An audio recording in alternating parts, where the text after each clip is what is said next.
Okay, example 8, given f of x equals the square root of x minus 1, find an equation of the inverse. Now, this problem is a little bit different because it has restrictions on the domain and range. Well, restrictions on the domain which affect the values that can be in the range. And remember, we talked about before that the inverse function is supposed to have the domain of the original function as its range and the range of the original function as its domain. So they're supposed to swap domains. The domain and range for this function are very specific, and we need to make sure that when we get the inverse function, it will have the domain and range it's supposed to have. And sometimes we'll have to impose that on it, and you'll see what I'm talking about in a second. So first of all, let's just look at the domain and range for this function. In this function, you cannot put anything in for x that will give you a negative value under the radical, and that will be imaginary. That's not okay. So we have to make sure that all our x's are in the range of, or in the interval of 1 to infinity. Only those numbers are allowed, and we can include 1 because it's okay for it to equal 0, but it can't be negative. So that's the domain for this function. And then the range is going to be anything from 0 to infinity. Oh, and it can equal 0. So there's no way f of x could be negative. It could be 0 if x was 1, but that's the lowest that goes.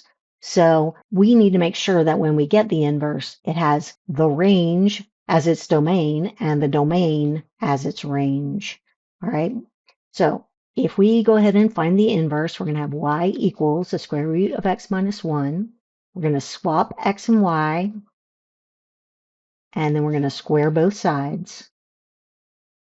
And then we're going to add 1 to both sides. So we have f inverse of x is equal to x squared plus 1. Now, if you just look at this function as it is, this function has a domain of all real numbers. And it has a range of 1 to infinity. So the range is okay. That works. X squared will never be negative. The smallest thing it can be is 0. So the range for this function, the values that this function can have, would be 1 to infinity. And that's the domain of f. So the range of f inverse is the domain of f. That's good. But the domain for this function f inverse is all real numbers. You can put anything in there you want. It's not going to mess anything up. However, it's supposed to be this, 0 to infinity. So because it's not intrinsic to this function that it would have that domain, since we want to call this function the inverse of the square root of x minus 1, we have to impose this as its domain. So instead of just saying f inverse is x squared plus 1, that's not the whole story. Yeah, this is x squared plus 1 for all x greater than or equal to 0. That's the f inverse.